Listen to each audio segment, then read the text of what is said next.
Hello everyone. I'm going to be talking about Seamus Heaney's poem, the Tollund Man, today. It's a particularly beautiful poem. It's one of the key poems in the Bog Poem series, and it's about preserved bodies which are found in the peat of Northern Europe. Here's a picture of the Tollund Man, found in 1950. It's one of the best preserved bog bodies. And it's pretty unique in the sense that you can really see the facial features. And Seamus Heaney is going to focus on these facial features quite a bit. There's a marvelous picture that just shows you how kind of alive the Tollund Man seems. And I think that's going to be an important element of the poem. So the Tollund Man is 2,400 years old. But what Heaney's going to do in the poem is he's going to show the similarities and how history echoes and rhymes. This particular poem comes out of Wintering Out, but in the collection North that will follow it, Heaney really pursues this idea.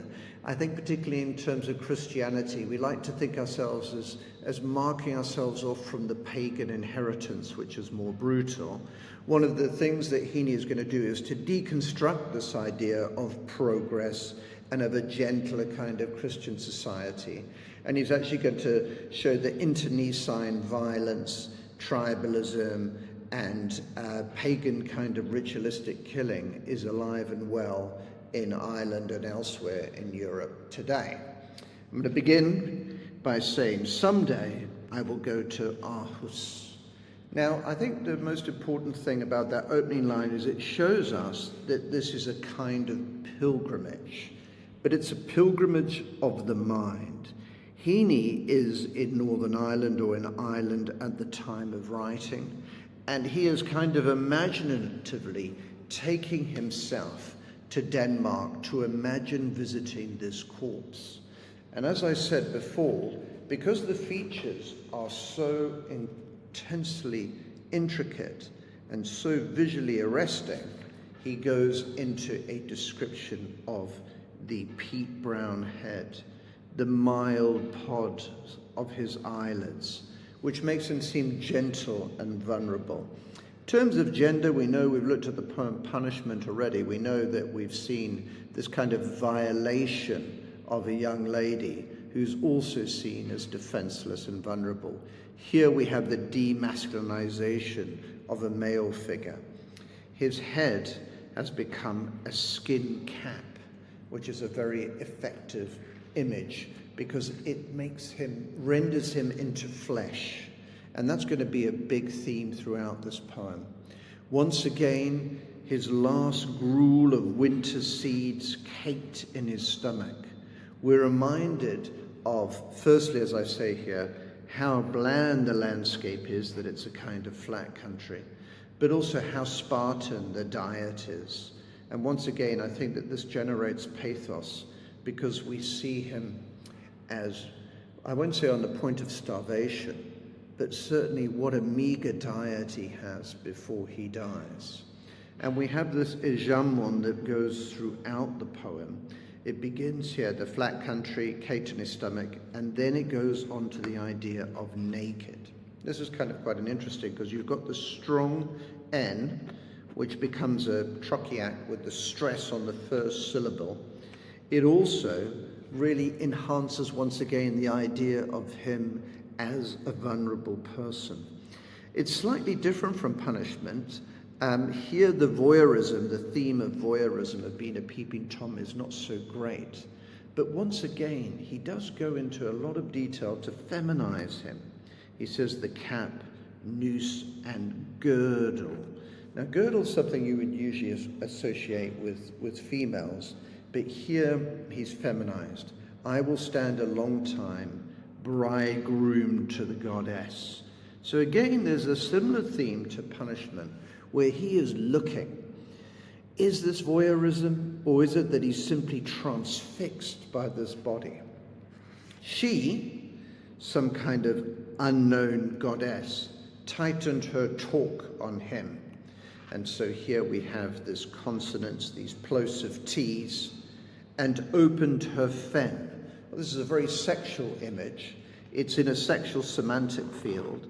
But it also seems to be like a female spider who, after having a sexual encounter with the male, will digest him.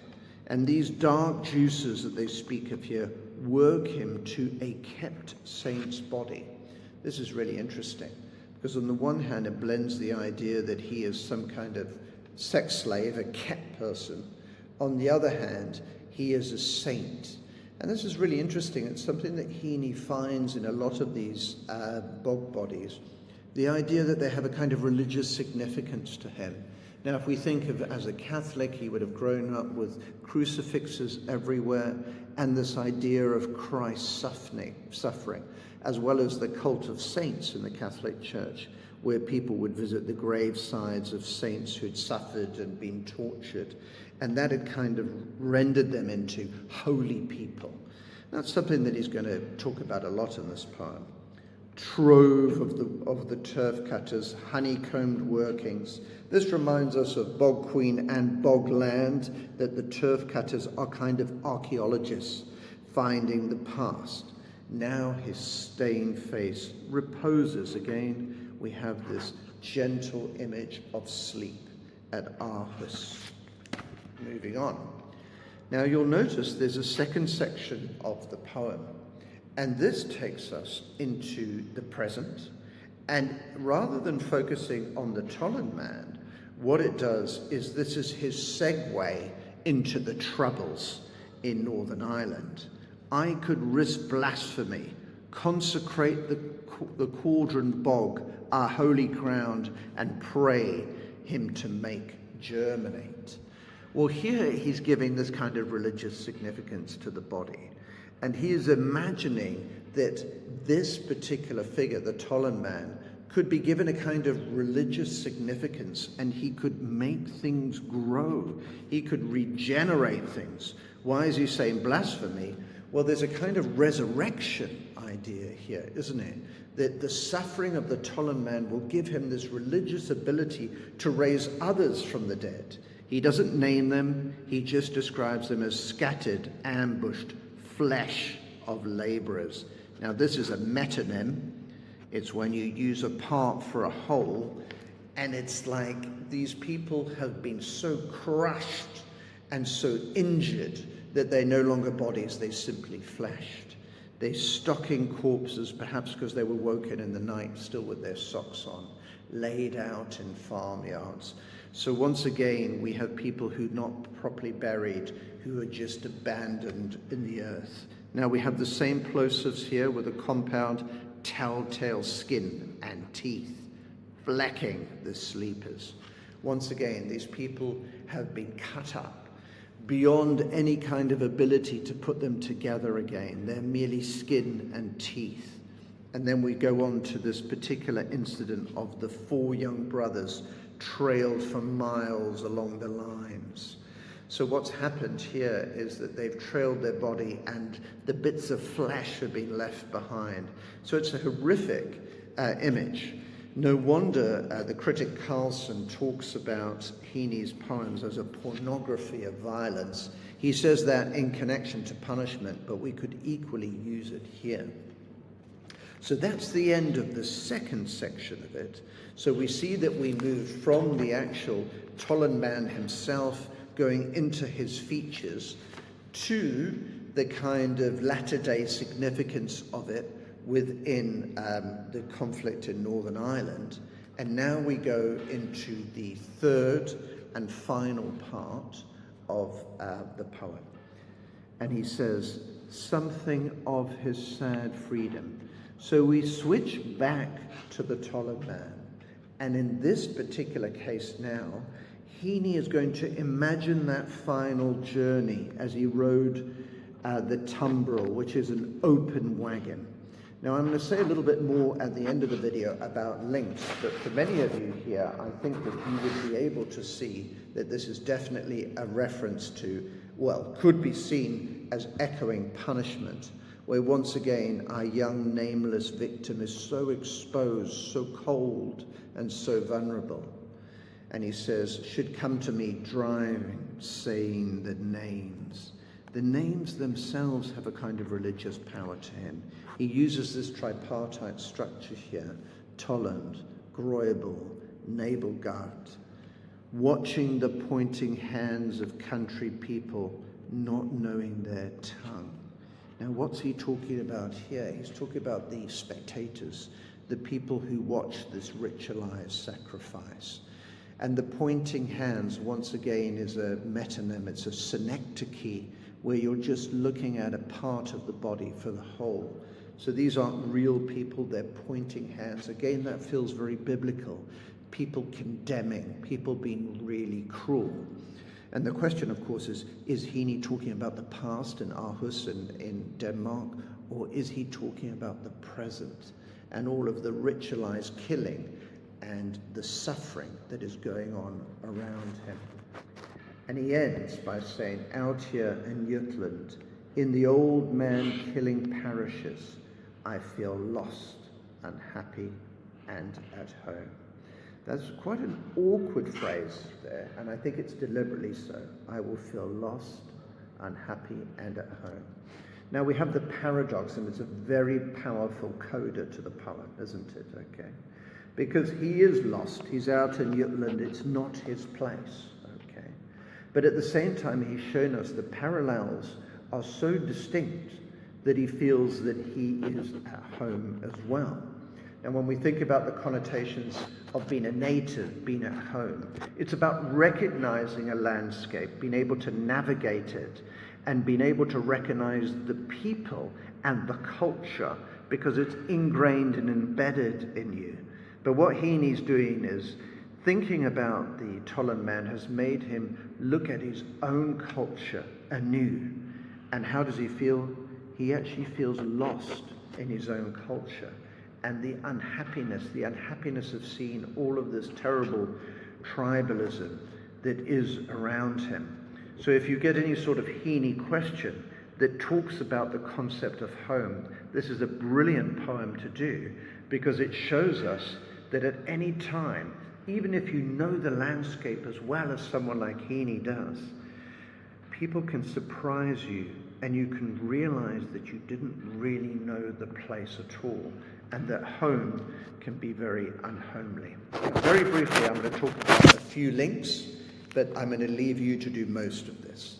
Now, beginning with the Gräuble Man over here at the beginning, what is so different between these two poems is that we can see the peat brown head, the mild pods of his eyelids. So just to remind you, it's the familiarity of his face, whereas the Gräuble Man is a liquid form. He's compared to all kinds of things like a mussel, like a swan's foot. So he's completely defamiliarized. So that's a nice link where you're looking at a complete contrast.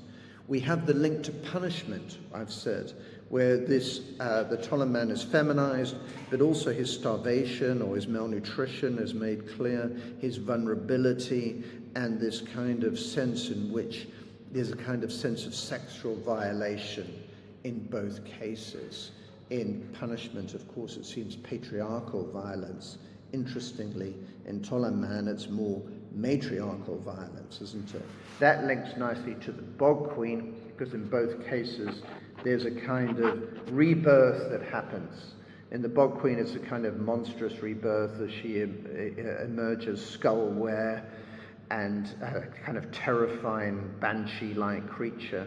Whereas it's so gentle here, isn't it, with the Tollund Man? He reposes. Moving on. I think it's also very interesting to look at this connection to, say, the Gräuble Man, where the dying Gaul is mentioned.